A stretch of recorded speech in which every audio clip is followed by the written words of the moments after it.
بسم الله الرحمن الرحیم. محترم افغانان ورونو خویندو دوستانو محترم لودین صاحب زموږ ډېر ګرم سلامونه ومنئ. بسم الله الرحمن الرحیم. ډیره مننه درانه صاحب، تاسو ته سلامونه او علیکم السلام. او له دې لارې نه ټولو وطنوالو ته خپل سلامونه په نیکو شیبو کې وړاندې کوم. هیله ده چې تاسو هم د جمعې مبارکه ورځ په خیر پیل کړي او نورو وطنوالو چې هر چېرته یې د جمعې ورځ یا تر اخره رسولي یا په پیل کې ښه وخت ورته غواړو. نیکمرغه او هوسا ژوند مو ورته هیله ده. ډیره مننه. بسیار تشکر دوستا و هموطنای عزیز. بعد از تقدیم سلام و احترامات شما را به پروگرام امروزی، پروگرام 32 در سلسله ذهنیت سازی صلح خوش آمدید میگم. خدا کنه چند لحظه که همراه ما هستین از این پروگرام لذت ببرین و این را در شبکه اجتماعی خود شریک بسازین که دیگه دوستا هم از این خبر شون. رښتیا هم دغه پروګرامونه معمولا د ژوند سره تړلي مسایل دي او د موږ ورځني فعالیتونه که چیرې حتی د موږ چرتونه او فکرونه هم په یو شکل د دې سره تړاو لري. خوشحالي او خفګان، همدارنګه تلاشونه د موږ د انساني اړتیاو سره تړاو لري او انساني اړتیاوې هم تنها خوراک و پوښاک و نور دا د اساسي شیان چې موږ زیاتره فکر کوو دا نه دي، بلکې نور شیان هم دي چې موږ مخکې ذکر کړي وو چې له امنیت و مسؤلیت نه برخورداري، ټولنیزو اړیکو درلودل، همدارنګه قبولیت په ټولنه کې او د موږ او تاسو د استعدادونو په نتیجه کې یو تمدني ژوند تعمیري میراث پرېښودل دي نړۍ ته. نو د هر یو منابع تقریبا معلومې دي، خو موږ زیاتره د هغې ابتدایي ضرورتونو او منابعو باندې ډېر متمرکز یو. نو دوستانو د تاسو لپاره یوه وړه مقدمه. موږ دغه پروګرامونه چې اوس 32 پروګرام ته رسېدلي یو، د دې لپاره هم شروع کړي وو چې په افغانستان کې او افغانان د نړۍ په نورو دنیا کې دغسې مهارتونو ته دسترسي ولري چې په هغه اساس باندې دوی دغه د جنګ او د شخړو له ذهنیت نه د سولې او د مذاکرې او د تفاهم ذهنیت یو ګزار وکړي. په دغه سلسله کې موږ ډېر نرم مهارتونه وړاندې کړل دوستانو ته. د اعتماد د جوړولو په باره کې وغږېدو، د ټولنې د محرکاتو په باره کې وغږېدو، د زعامت او د ټولنې څه رقم سره ارتباطات لري یو د بل سره. او په تېرو 2 پروګرامو کې موږ هغه بنسټیز او اساسي اړتیاوې او ضرورتونه چې موږ د حرکت او د کردار او د گفتار او د رفتار محرکات دي په هغه باره کې وغږېدو. نو نن غواړو چې دغه د اړتیاوو پروګرام سره راټول کړو او خلاص کړو او موږ هم ګزار وکړو یوه بلې موضوع ته په بل پروګرام کې. او په خیر، ګرچې دغه موضوع د موږ او تاسو د زندګي یا د انسانانو د فردي او ټولنیز ژوند سره له نورو اړخونو سره هم ډېر تړاو لري، مثلا معیشت و اقتصاد و همدارنګه خپلمنځي مناسبات ټولو سره یو نوع اړیکې لري. خو په دې کې ډېر نه تم کېږو، صرف یو موضوع یا یو نوع کړکۍ خلاصه شوه دغه موضوعاتو ته چې د موږ او تاسو وطنوال دغو مسایلو ته هم توجه یا پاملرنه وکړي چې د موږ موقفونه، د موږ کړنې د کومو شیانو سره تړاو لري. نو ډېره مننه درانه صاحب، نن به کوشش وکړو چې دغه موضوع راټوله شي په خیر. موږ په تېرو پروګرامو کې د 3 نفرو چې په غربي نړۍ کې د انسانانو د بنسټیزو ضرورتو په باره کې څېړنې کړې دي او لکه موږ چې پخوا مو ویلې دغه اصول د دغو شیانو په شرقي فلسفو کې موجود دي، منتها و په هغه نړۍ کې په اسیا کې مثلا په منځني ختیځ کې په اسلامي نړۍ کې په دغه باره کې د څو پیړۍ چا داسې توجه نه ده ورته کړې او په غرب کې توجه ورته کړې د ځینو خلکو نو موږ د هغو خلاصه کول اول شی لکه دغه سلاید کې چې ګورئ موږ وویلې چې ابراهام مازلو دغه نتیجې ته ورسېده چې دغه اساسي ضرورتونه د انسان په تدریجي ډول ده په انګلیسي باندې ګریډینټ سکیل یو هایرارکي لري تعداد کې ځینې ضرورت دي چې هغه رفع سي بیا نور ضرورت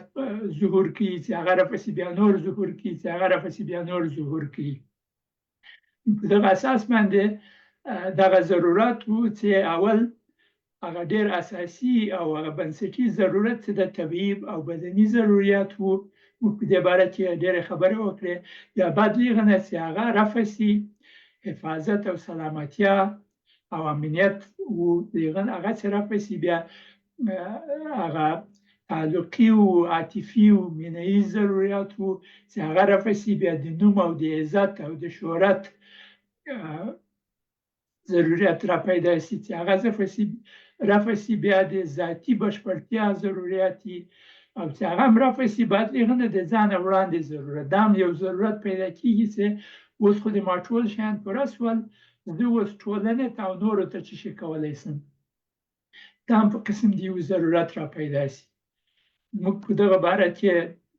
وغږېدو چې وروسته به د نورو سره یو ځای خلاصه کړو دین صاحب څه نظر لري په دې کې چې زه بیا بل سلاید ته لاړ شم او زه یو نظر لرم چې مجموعاً دا د انسان په وجود کې دننه دا ټول ضرورتونه په یو شکل باندې پراته دي خو کومه اړتیا چې د انسان بدن ورته په یو مرحله کې لري هغه ځان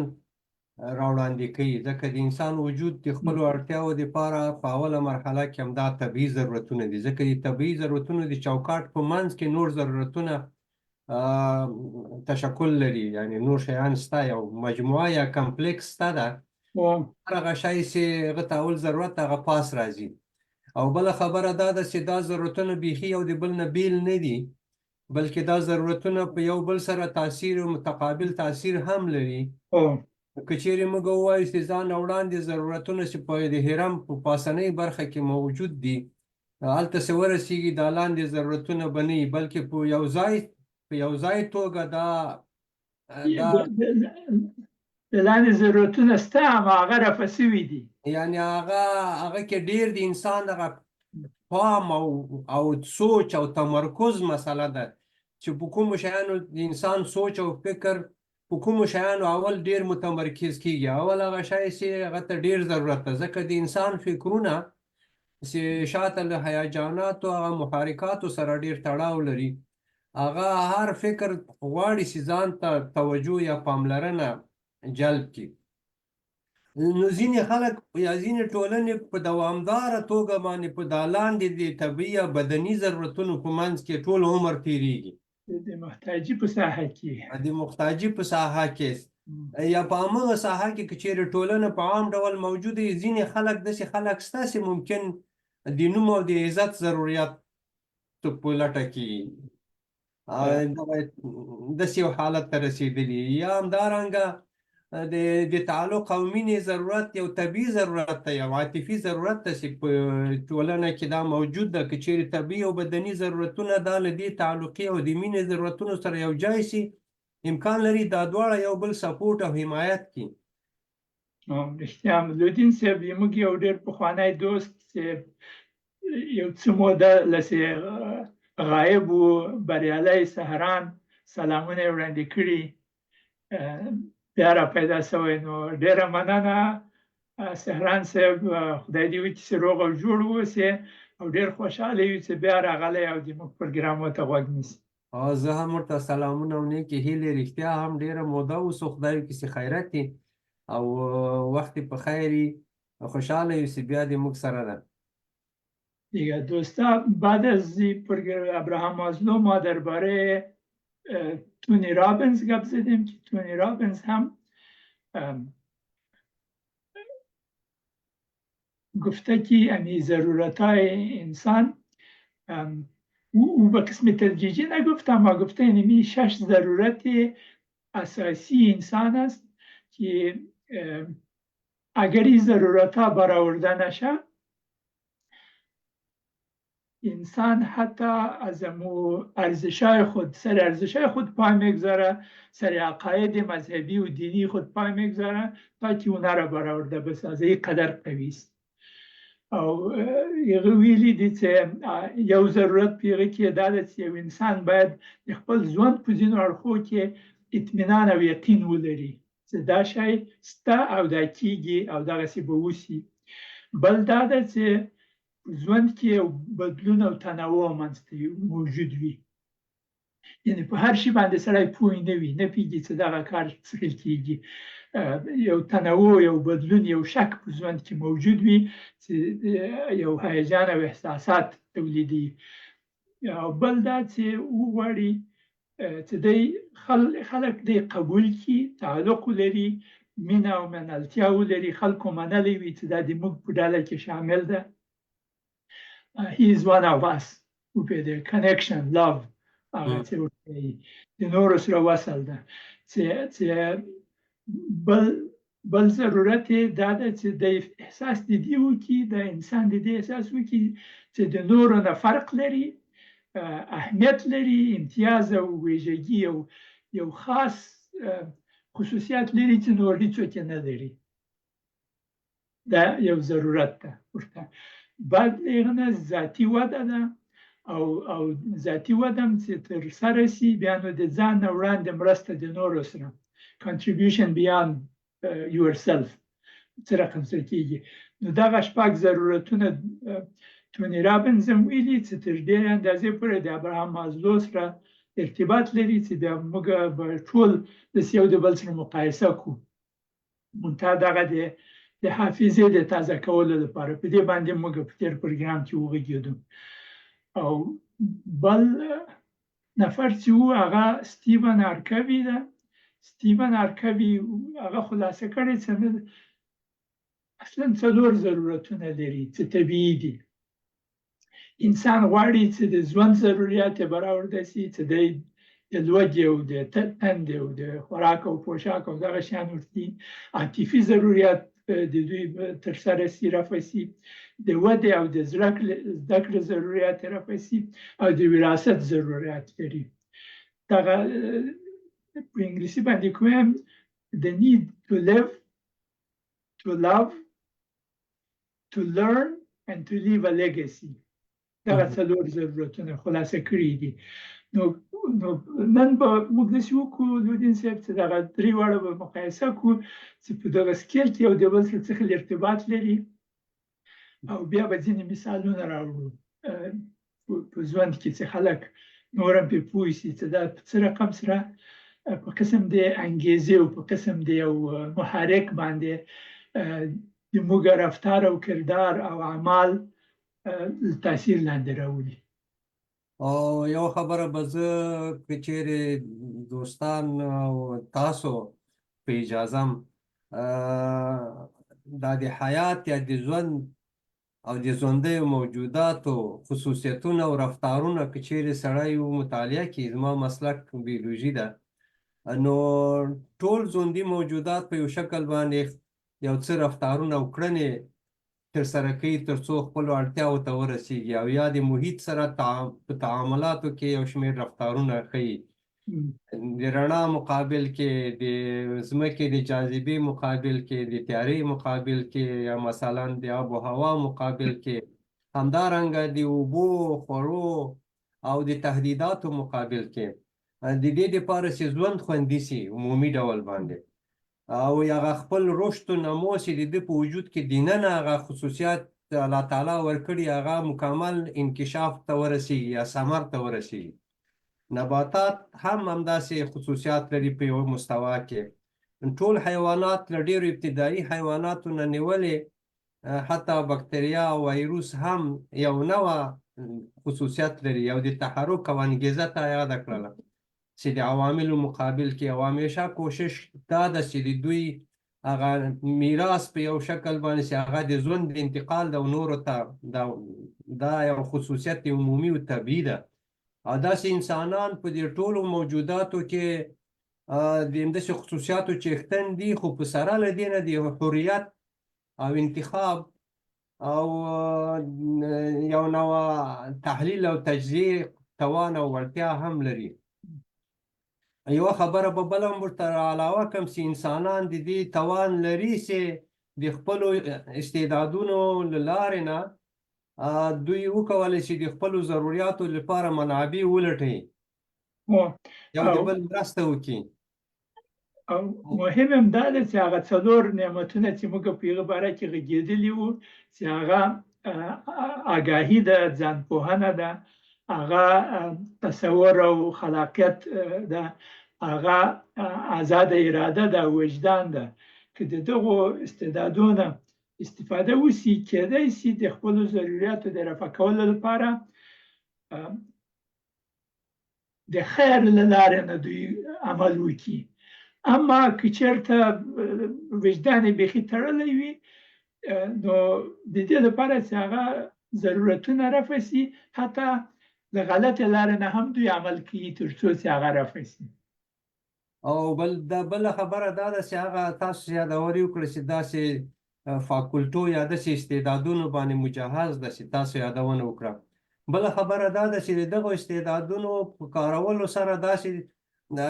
یو انسان نه لري بلکې ټول انسانان لري، کوای شي یو د بل سره مشوره یا د مفاهمې هنر او یا د یو د بل سره د مشورې هنر،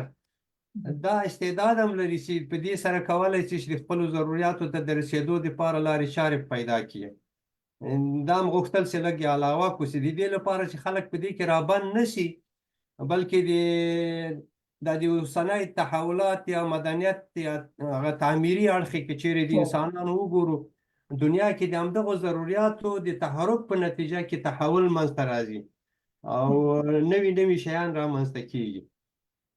رښتیا هم دلته یو بله موضوع هم ده، د دې لپاره چې انسان هغه خپل بشپړتیا ته ورسیږي که نه. نو هغه یو بل عالم نوم یې اوس ماته نه راځي، هغه ویلي وو چې تاسې د نورو سره مشورت وکړئ، اما پرېکړه په خپله وکړئ. یعنې دغه خپل استعداد او قوت او اراده د تصمیم نورو ته مه سپارئ، خپل مسؤلیت د هغه واخلئ. دغه مهم، دغه د بشپړتیا لپاره دا هم ضرور ده چې دا کار وشي. او بله خبره دا ده چې هره تصمیم ګیري نتیجه راولي، هره پرېکړه یو نتیجه یا یو ریزلټ رامنځته کېږي چې هغه نتیجه د پرېکړو د نوعیت او د هغه د مؤثریت اندازه ښیي. کومې پرېکړې او کوم نتایج چې هغه دلخواهي او مثبت یا تعمیري نتایج راوړي، هغه معلومیږي چې دا سم پرېکړې او سم تفکر و. که چیرې ناوړه نتایج راوړي، هغه د هغو نه د نوو زده کړو مسله رامنځته کېږي. په عوض د دې چې سړی خدای ناخواسته خپل احساسات سرکوب کړي. نو له دې کبله پرېکړې او نتایج دواړه موږ ته دا راښیي چې ژوند د تحول په لوري روان ده. رښتیا هم همدغسې ده. نو د اخرنی سلاید چې موږ په دغه باندې به بیا ډېر بحث وکړو، هغه ته به لاړ شو. ما دغه درې واړه په یو سلاید کې راوستلي چې یو د بل سره مقایسه کړو چې څه رقم سره ارتباطات لري. دغه د ابراهام مازلو شپږ ضرورتونه چې په تدریجي ډول هایرارکیکل دلته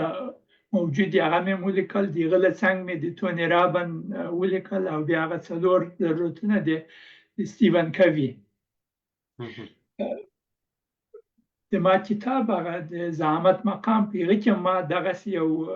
مقایسوي جدول جوړ کړی ده چې دغه ضرورتونه علاوه په دې چې دوی یو د بل نه جدا څېړنې کړي دي، اما داسې نتیجې ته رسېدلي چې یو د بل سره داسې تعلقات لري. د مثال په توګه د سټیون کوي دغه د ژوند ضروریات په عین رقم دي لکه هغه توني رابنز یې چې د ژوند د وسایلو د بقا لپاره اطمینان او یقین موجود وي او هغه تنوع او بدلون موجود وي او مازلو وایي چې طبیعي او بدني ضرورت او د حفاظت او سلامتیا ضرورت وي دغه یو د بل سره داسې ارتباطات لري دغه د تنوع ضرورت لودین صاحب بیګا ما په دې باندې فکر کوو په قرآن شریف کې دغه د موسی علیه السلام په قصه کې چې دی د مصر نه د خپل قوم سره راځي او د اوبو نه تیریږي بعد له هغه نه دوی ته هره ورځ د منع او سلوا ماړی راځي که نه دوی ته هره ورځ باران کیږي هغه دوی خوري یوه ورځ دوه ورځې درې ورځې ډېر وخت عین شی خوري بالاخره خلک راځي موسی علیه السلام ته یې چې ته خدای پاک ته ووایه چې په دغه ماړی باندې خو بیخي ذاتي ستړي سو نور شیان هم ترې وغواړه چې پیاز هم وي پکې هغه کې وږ هم وي پکې نور شیان هم راسي چې موږ ته لږ زره تنوع پیدا شي په دې خوراک کې چې بیا موسی علیه السلام په هغه باندې قهر کېږي چې تاسې شکران د نعمت باید وکړئ په دغه حالت باندې هم نو دغه ضرورت دومره ده لکه توني رابن په خپله یایي چې یعنې که دغه شپږ ضرورتونه خصوصا دغه اول څلور ضرورتونه که رفع نه سي خلک په خپلو ارزښتو باندې په خپلو عقایدو باندې په دین او په مذهب باندې پښه ږدي تر څو چې هغه ترسره کړي او امکان لري دغه ضرورت که په غلطه لار باندې استعمال سي د فساد سبب هم ګرځي او تاسو د ډېرې ښې عجیبې قصې ته پام وسو چې هغه بیا نو موسی علیه السلام بیا نو وایي چې کلي ته داخل سئ نو ورځي که غواړئ که دغه شی غواړئ ورځي بیرته غلامي وکړئ د فرعون که نه هغسې ورته وایي نو په هر صورت دا قصې موږ ته ښیي چې په یو نوع طعام باندې کله کله د انسانانو دغه هغه نه پوره کېږي بل چې غواړي تنوع پکې راسي نو بعضې شیان دي چې ډېر عالي د لوړ کیفیت غذایي موادو باندې چې خلک وي بیا هم حتی بعضې شیان غواړي چې هغه ډېر ادنا شیان چې د خولې مزه یې بدله شي یعنې زه خو چې وړکه یم موږ په وطن کې الحمدلله د موږ ژوند اوس فرق لري اما په وطن کې چې زه وړکه یم د موږ اقتصادي وضع چندان ښه نه وه نو د جواري ډوډۍ مې ډېره خوړله دلته هم کله کله ټوکې کوم چې ما د ټول ژوند لپاره په کافي اندازه جواري خوړلي دي نور ضرورت نه لرم اوس نورې نه خورې اما دلته ځینې خلک د جواري ډوډۍ د هوسانې په رقم باندې خوري او خو عجیب غوندې د انسان عجیب غوندې خصوصیات دي چې زر قناعت د مثال په توګه په هغه ابتدایي ژوند کې چې خلک قسم د کوچي ژوند یې کاوه په کېږدۍ کې به یو ځای اوسېدل یو ځای نه بل ځای ته به تلل بیا چې تمدن زیات شو زراعت منځته راغی کورونه پیدا شول او قریې جوړې شوې او ښارونه جوړ شول او اوس داسې عصري وسایل موجود دي چې د ژوند ټول ضرورت زموږ په نظر باندې برابر شوي په سر د هغه هم د دې لپاره چې دغه تنوع منځته راشي خلک ځي د ښار نه ووځي په یو ځنګله کې یا په دښته کې هلته یوه خیمه ووهي لکه هغه د پخواني ژوند په رقم باندې بس هلته یوه شپه یا دوه شپې یو ویکند تیر کړي دغه یو ضرورت د دوی ته پیدا شوی دی دغه د تنوع ضرورت نو رښتیا هم نو د تنوع په څنګ کې انسان بیا دغه خپل اسلامي فقه او دې شیانو کې هم د انساني ضرورتونو په بنیاد باندې بعضو خلکو خبرې کړي دي چې ابتدایي ضرورتونه بیا وروسته داسې عادي ضرورتونه دي په ما عام ډول باندې بیا د تحسیناتو په نوم باندې داسې درجې هلته تقریبا یو 3 درجې هغوی هم ټاکي چې دا ابتدایي او ثانوي او بیا هغسې پوره سي بیا هغه د تحسیناتو په نوم یاد کړي شي یعنې همدغه ضرورتونه بیا نور حسن پکې پیدا کړي بیا مثلا داسې زندگی تمثیل کړي چې بعض یو وخت خلکو د یخو د ګرمیو د خطرونو نه د خوندیتوب لپاره دا لټول چې یو غار کې زندگی وکړي مخکې یو څه بانې وي چې هغه خوندیتوب پیدا شي په اسانه خوب وکړي بیا وروسته له هغه نه چې په غارونو نه وروسته باید داسې یو ځای وي چې یو دروازه ولري یو کړکۍ چې هغه ته هوا او رڼا راسي او بیا وروسته بالاخره خلکو کورونو جوړولو ښارونو تمدن تر اوسه پورې لا روان ده رښتیا یعنې که په هغه رقم سره ورته وګوري او دغسې تدریجي مد نظر ونیسي نو په ابتدا کې مادي ضرورت دي مادي ضرورت رفع سي بیا دوره د حسناتو کېږي بیا مادي حسنات هم چې رفع سي بیا معنوي حسناتو ته ځي یعنی تحول د انسان د دې مادي تعلقاتو نه بالاخره ورو ورو رواني او روحاني تعلقاتو ته دغه ضرورتونه په دغه رقم دي توني رابن په دې باندې میایي چې په دغه څلور هغه چې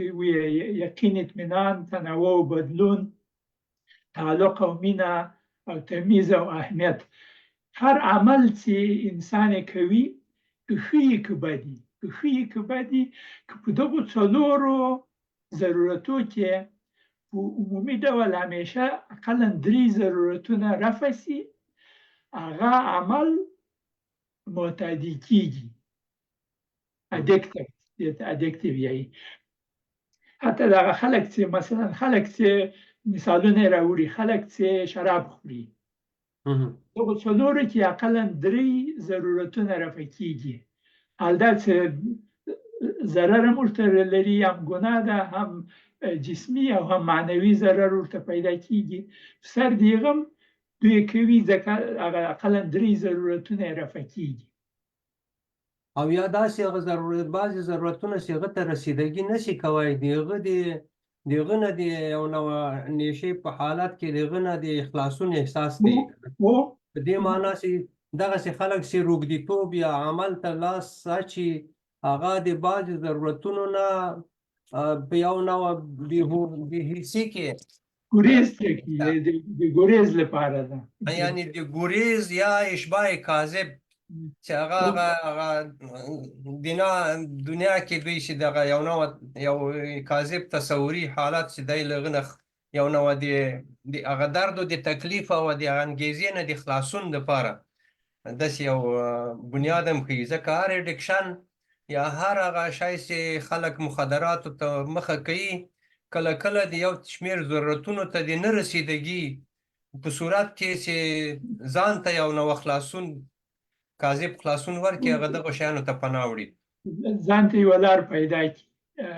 زه به یو څو مثالونه راوړم اول خو دغه بل شی چې زه غواړم شریک کړم د لودین صاحب د تاسو سره او د دوستانو سره هغه دا ده چې هر عمل چې په هغه باندې دغه 6 ضرورتونه رفع کېږي هغه هېڅ وخت خسته کن نه ده د هغه نه څوک داسې هغه نه کوي چې والا نه دا کار زه ذاتي نه کوم چې په هغه کې اطمینان او یقین هم وي په هغه کې تنوع او بدلون هم وي په هغه کې په هغه عمل له لارې د نورو خلکو سره وصل هم پیدا کړي مینه او محبت هم پیدا کړي عاطفه هم لاس راوړي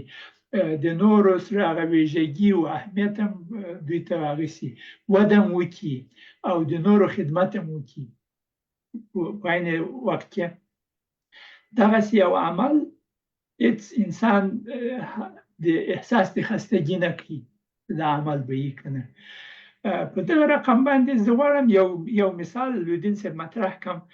ما مخکې هم د تا سره خبر نه و کړی خو راځه دغه جواب ورکولی سو دغه کار چې موږ زه ورته کوو دغه کار چې زه ورته کوو هره جمعه راځو موږ دغسې یو پروګرام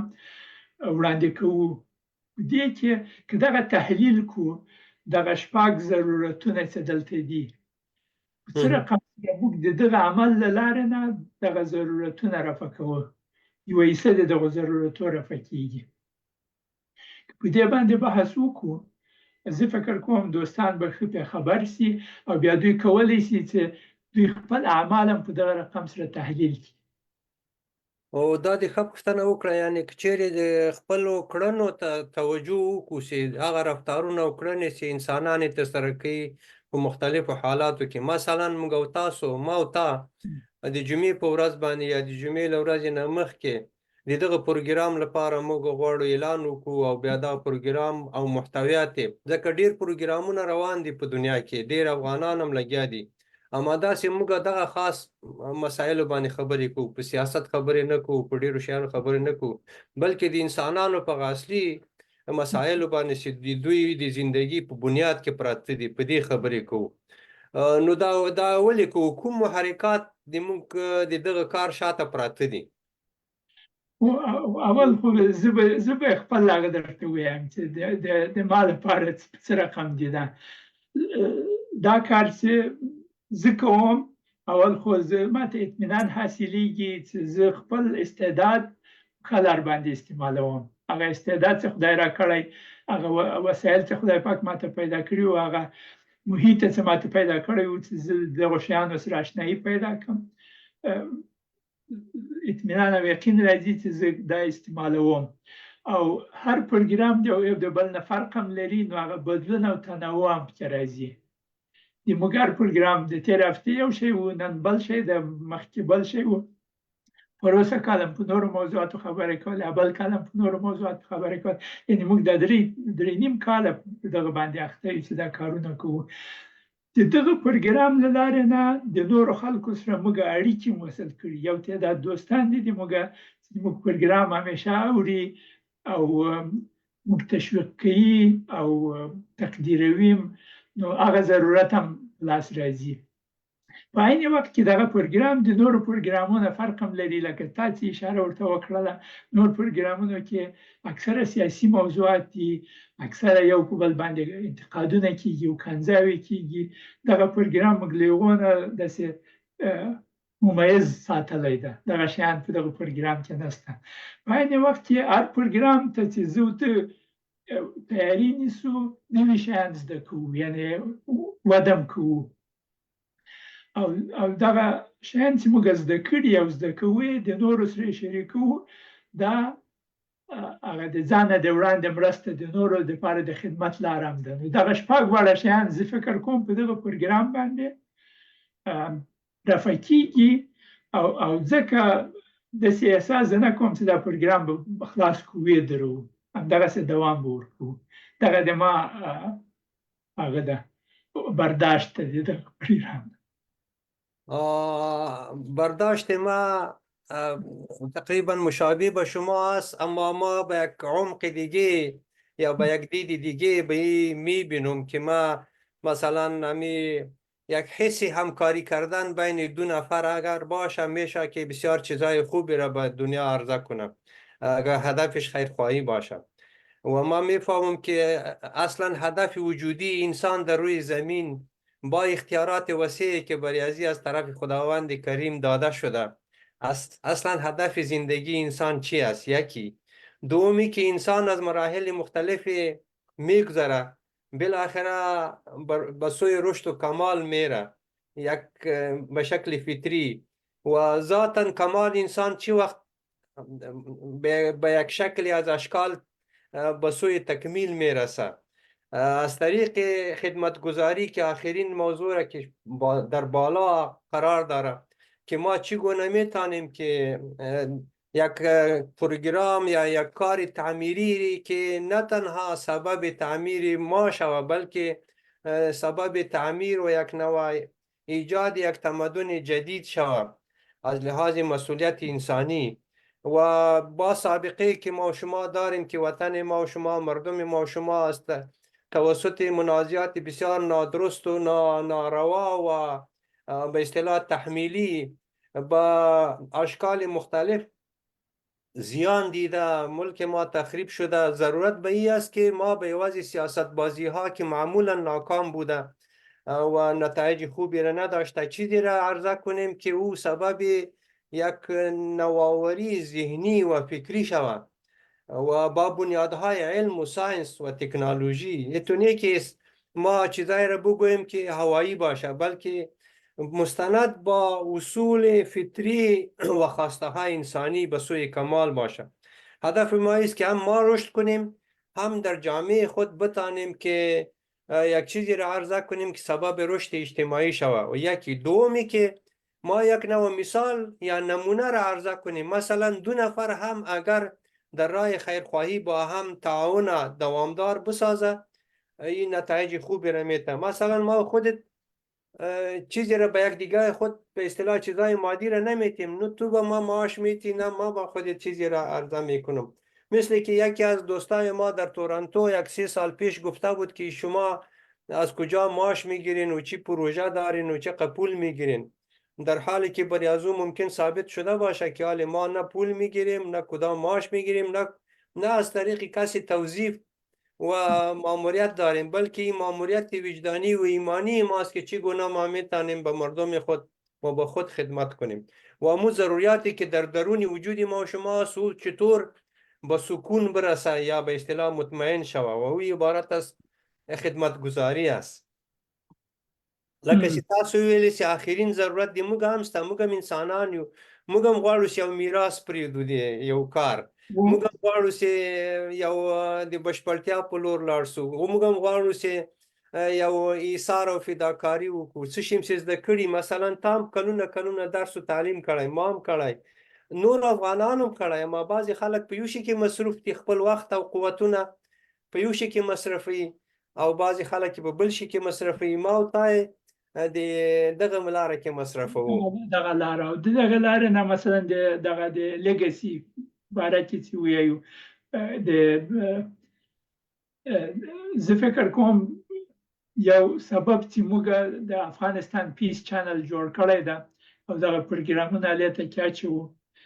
دا به د موږ یو لیګسي وي. که موږ یو که نه یو او تر څو چې یوټیوب موجود وي،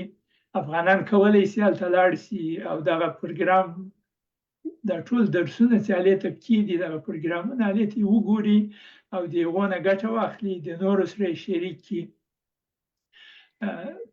د ما په نظر دا یو جز د موږ د لیګسي ده چې موږ کار ورته کوو.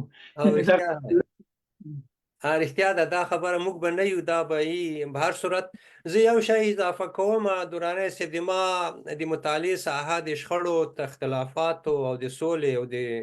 پخلاینې دې کې زه ډېر یعنې څه خپل مشغولتیا د ما په دې کې ده، خو هغه برخې چې ما ته ښکاره سوي دي چې یوه ټولنه د ابتدایي ضرورتونو په حد کې راګیري، هغه ټولنه دوامداره توګه باندې په فقر کې ساتل کیږي. یعنی دا معنا چې طبیعي ضرورتونو غذایي د دغه لپاره باید سرمایه گذاري وشي، پلان گذاري وشي چې خلک خوراک، پوښاک، کور، له صحت نه برخورداري، همدارنګه تعلیم و تربیه، له امنیت نه برخورداري او د ټولنې اړیکو کې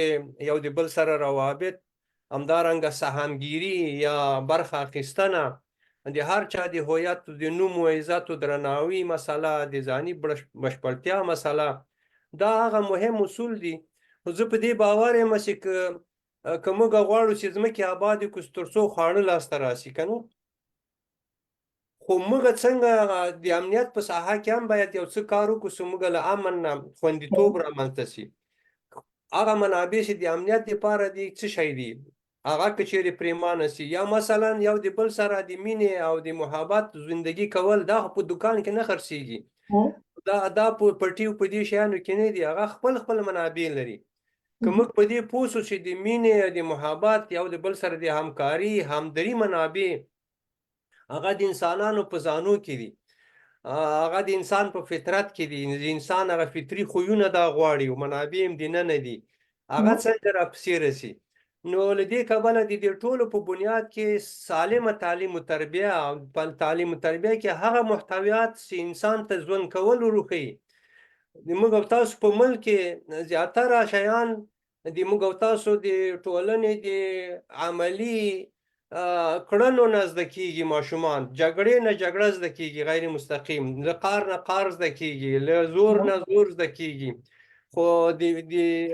څنګه یو له بل سره مینه او پالنه زده سي، څنګه درناوی زده سي، څنګه اعتماد رامنځته سي.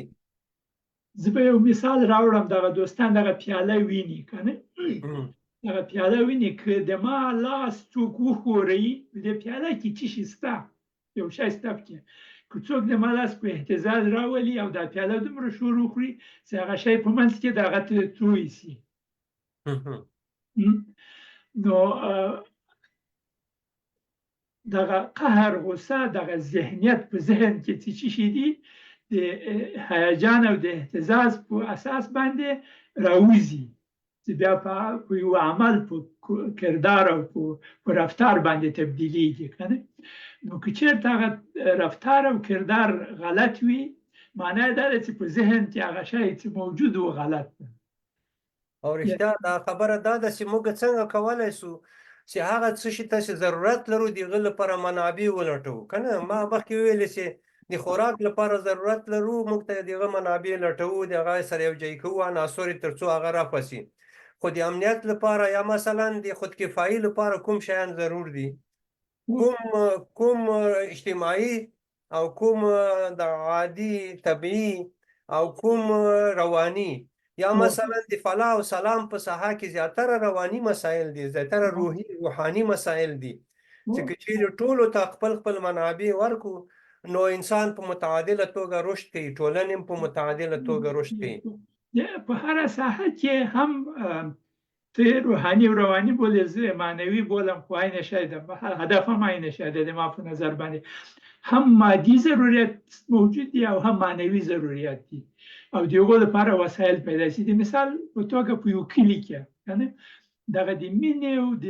وصل او د اړیکو د جوړولو لپاره په یو کلي کې ښه ځای یا مکتب ده یا جومات ده، مسجد. هغه مادي هغه ده چې دلته یو تعمیر موجود ده چې خلک راځي هلته یو د بل سره تعامل کوي او خبرې کوي او اړیکې کلکیږي هلته. اما که معنوي ضرورتونه، که معنوي وسایل موجود نه وي وپوهېدې، نو داسې کېږي. زه به یو مثال راوړم. زموږ کلي کې یو دغسې جومات یې جوړ کړی و، اما د کلي نیم خلک د بل نیم کلي سره نه غږېدل، جنګ یې کړی و. نو جومات یې لاره، اما په جومات کې یې داسې څادر اچولی و چې دې خواته به ته نه راځې، دې خواته به موږ نه درځو. نو یعنې هغه معنوي وسایل د دې لپاره چې خلک سره وصل شي موجود نه وو. مادي شیان یې وو اما معنوي یې نه وو. تاسو ډېر عجیب ښه مثال ورکړ چې مکتب او یا مدرسه او مسجد یا حجره په پښتنو سیمو کې دا هغه ساختارونه دي چې په هغه کې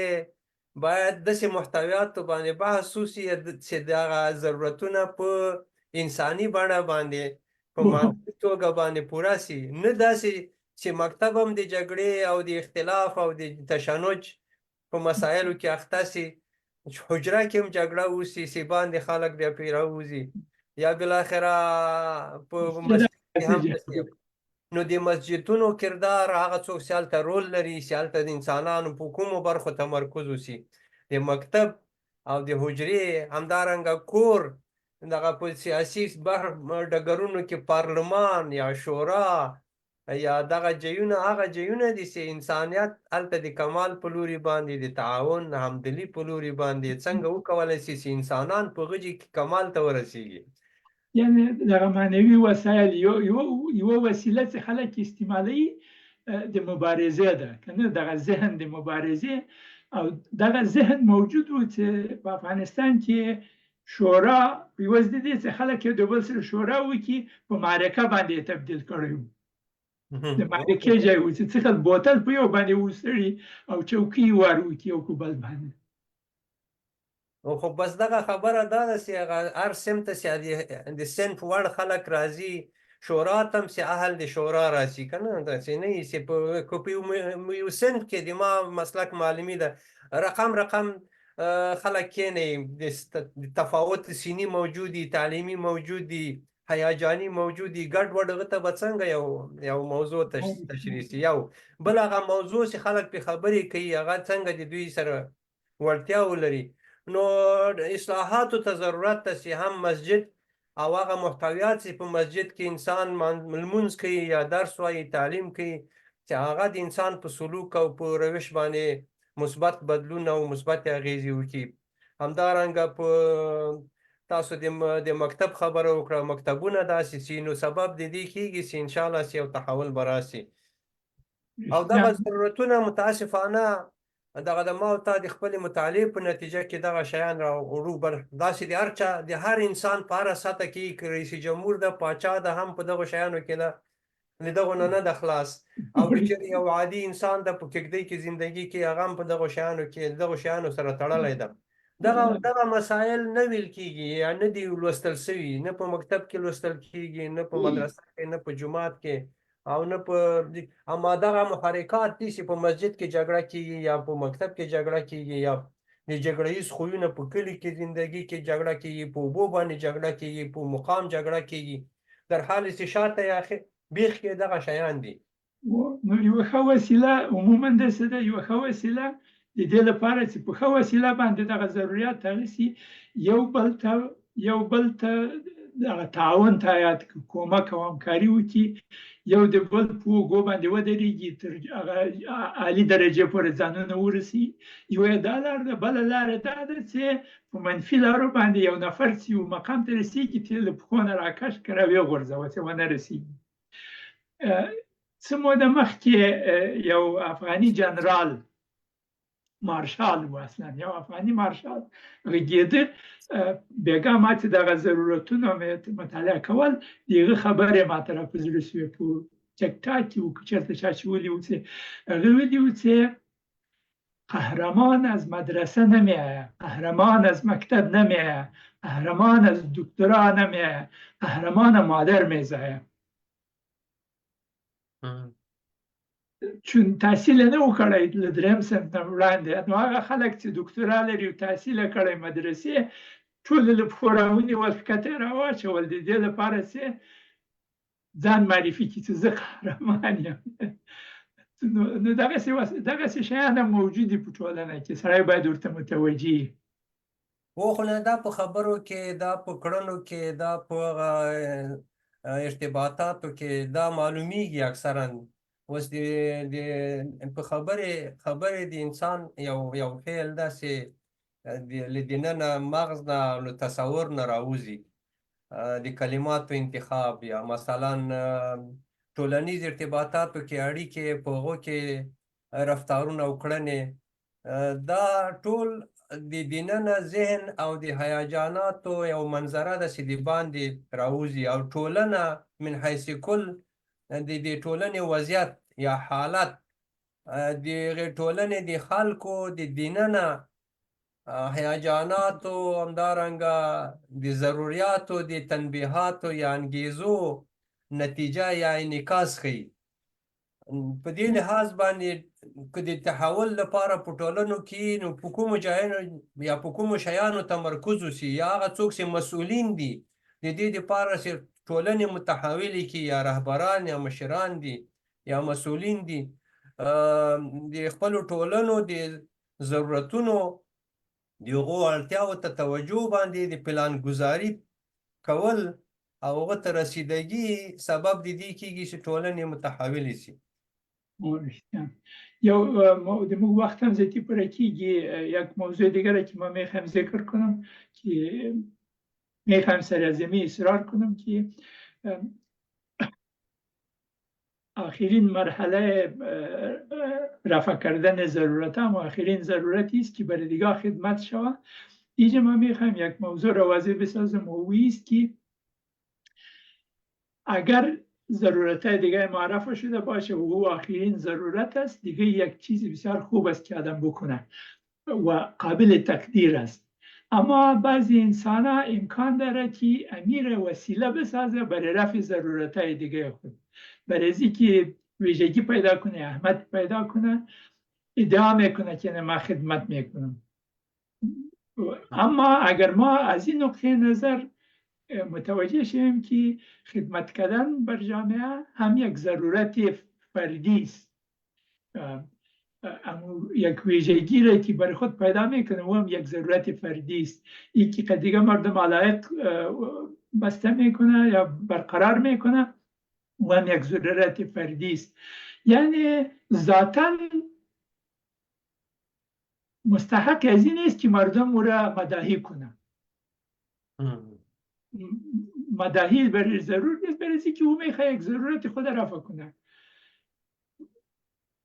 او که برای ما خدمت میکنه وسیله خوب، وسیله نیک استعمال کرده، اما برای رفع ضرورت خودش است.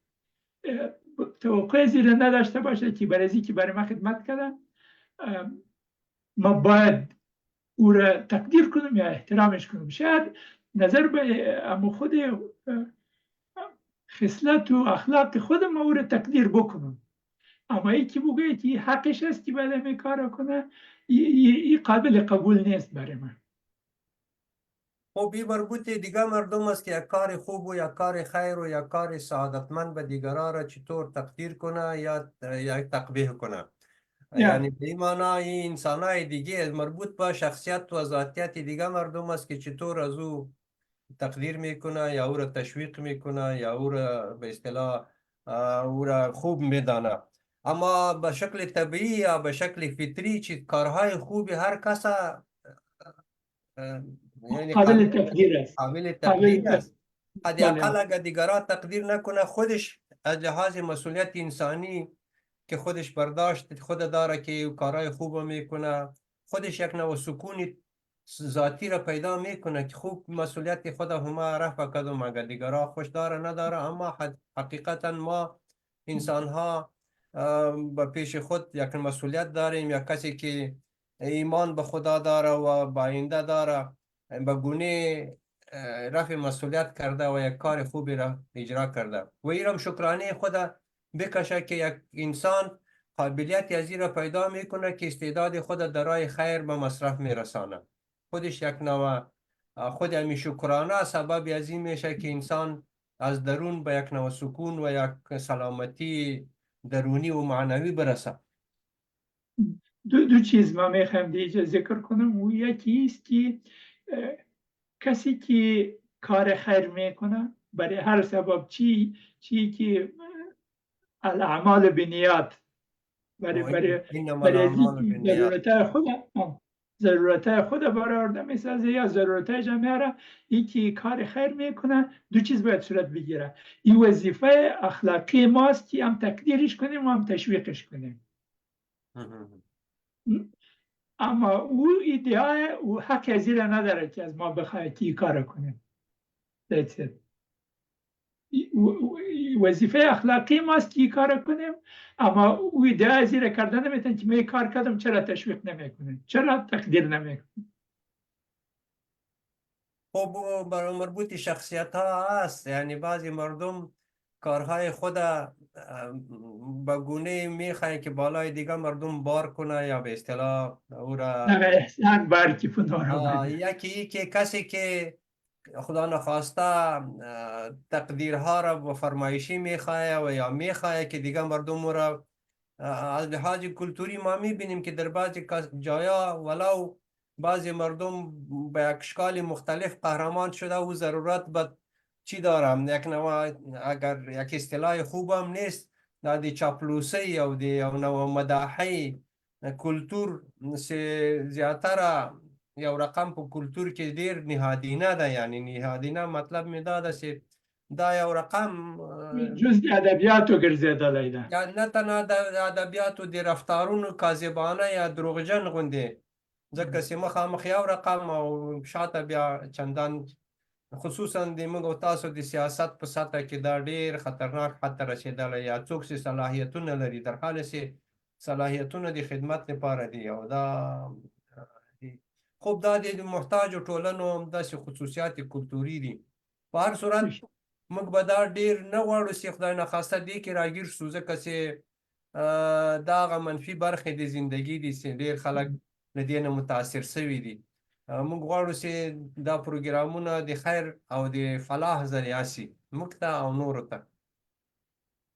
یعنی یوه موضوع چې ما په دغه محتوا کې ذکر کولی، یعنی موږ توقع نه لرو چې خلک موږ تقدیر کړي. دغه کار چې موږ کوو د موږ په نظر باندې د خیر کار ده، د خدمت کار ده.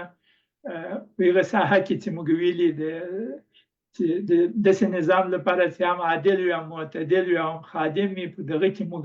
دغسې ډله کار کوو. اما د دې توقع نه لرو چې خلک موږ ته ووایي چې ولا تاسې خو ډېر ښه کار کړی دی، یا څه دی یا څه نه دی. یعنې دا موږ کوو که خلک تقدیر کړي ښه تر ښه، خدای دې خیر ورکړي. که تقدیر یې نه کړي هم کوم مشکل نشته پکې. نو یو خبره به وکړو چې نیک کارونه خدای تعالی تقدیروي او 10 چنده یا ډېر چنده د موږ تعبیر په ثواب باندې سیده، دا معنا چې انسان ته الله تعالی نور وړتیا او قوت او د هغه دغه درجه لوړوي. نو په دنیا کې هم که نظامونه داسې چې څوک ښه کارونه کوي هغه ښه تقدیر شي، نو هغه نظامونه یا هغه سیستم یا هغه ټولنه د ښه توب په لوري باندې هر څوک مختوالی کوي. که داسې ګډوډي بیا سخته ده ورته. دغه خلک چې ښه کارونه هم کوي هغه له مشکلاتو سره مخامخ کېږي. په دې معنا چې زه وایم چې که چیرې خلک د ښو کارونو په واسطه باندې عمومي اجتماعي تقدیر او ښه وګڼل شي، نو خلک به په دې کې ډېر شریک شي. نو فاستبقوا الخیرات، یعنی ښو کارونو ته مسابقه یا وړاندېوالی. موږ خو غواړو چې د دغسې پروګرامونو په شکل باندې د علما چې بې ځایه په نورو خبرو کې اخته دي، د تاریخ علما دي، د ادبیاتو علما دي، د اجتماعي علومو علما دي، دغه د خپل ټولنې ته که چیرې د خپل مسلک مطابق دوه نفره دغسې پروګرامونه پیل کړي چې د فلاح لپاره یې، د ټولنې د خدمت لپاره یې او د جنجالونو د رفع لپاره یې. موږ خو زه خو یې له اوس اعلانوم چې زه یې تقدیروم هم، تشویقوم هم، درناوی هم ورسره کوم، مرسته هم ورسره کوم. صحیح. او دوستانو ته زه غواړم دغه موضوع ما ځکه دلته راوستله په دغه رقم سره چې امکان لري پوه شوي وي چې په دغه موضوع باندې د ما او د لودین صاحب له منځ هغه نظریې د موږ تفاوت لري. اما دا د دې معنا نه ده چې موږ باید د دې نه شخړه جوړو. او نه، تفاوتونه خو دا غیر د الله سبحانه وتعالی نه دنیا ډوره متعدده ده، متغیره ده، متفاوته ده، او دا د خلقت رنګینی ده. په دې کې ثروت موجوده. هغه څه چې تا سره دي که زه هماغه شی ووایم، نو بیا دا پروګرام کې د ما ګډون یا د ما عرضه ضرور نه ده. یا مثلا که زه چې وایم هغه ته را سره ووایې، خو بیا د تا موجودیت. اصل خبره دا ده چې ځینې شیان دي چې یو د بل تکمیلونکي دي. یو اړخ تاسو وینئ، یو اړخ زه وینم. د تا بکګراوند او د ما بکګراوند د مطالعې یا مثلا د تحصیل یا د تجربې تفاوت لري. همدارنګه که یو دریم کس موږ سره یو ځای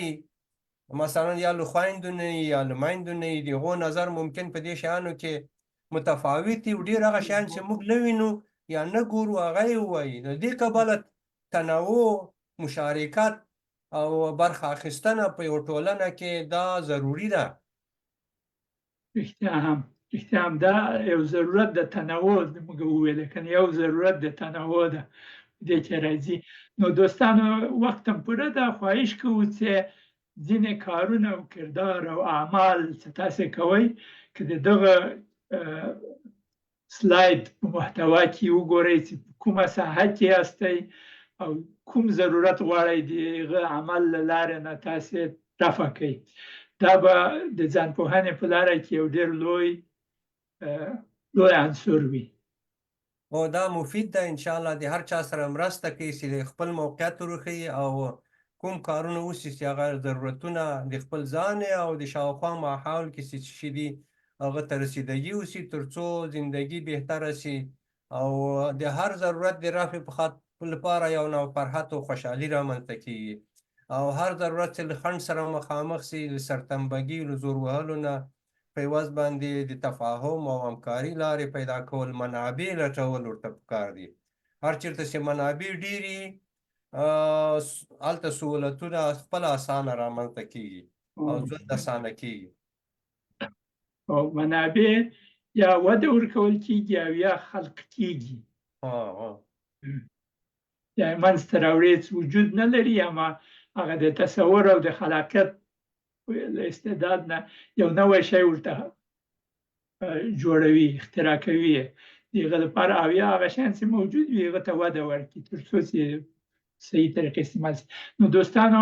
خدای پاماني درسره کوو تر بلې جمعې پورې انشاءالله بیا به یو بل پروګرام په یوه بله موضوع باندې د تاسې سره مطرح کړو. نورالدین صاحب ډېره مننه دغه موضوع کې چې دغسې یو حالت هم راوست چې خلک وویني چې کېدای شي تفاوتونه موجود وي او ښې نتیجې ته هم سړی ترې ورسېږي. او رښتیا هم نو الله تعالی دې ټولو دنیاوالو ته زه به عامه دعا وکړم چې دا شخړې، جنګونه او د خلکو له مصیبتونو سره مخامخ کېدل د انسانانو د تصمیمونو په نتیجه کې دي. الله تعالی دې ټولو ته توفیق نصیب کړي چې د دنیا د امن کور شي او افغانستان په خاصه توګه د رشد او انکشاف په لوري لاړ شي او خوشحاله زندگی ټولو ته غواړو. الله تعالی هم په امن او هوساینه کې ژوند نصیب کړه. خدای په امان، خوشحاله اوسه. دنیا یو لوی بدلون ته انتظار دی چې څه کېږي، او بدلون راځي، نو خدای دې وکړي چې ښه بدلون وي. نو بس موږ خو دعا کوو، همدارنګه د دې تمنا او هیله هم لرو، په دې لاره کې کار هم کوو چې د تفاهم او د مذاکرې او د مبارزې نه د خلاصون، د منفي رقابتونو، د سلطه‌جویي نه انسانیت خواته خلک مخه وکړي او دنیا دې ته منتظره ده. الله تعالی هم خوشحاله او آباد لره. تاسو دراني صاحب او نور دوستان، السلام علیکم ورحمت الله.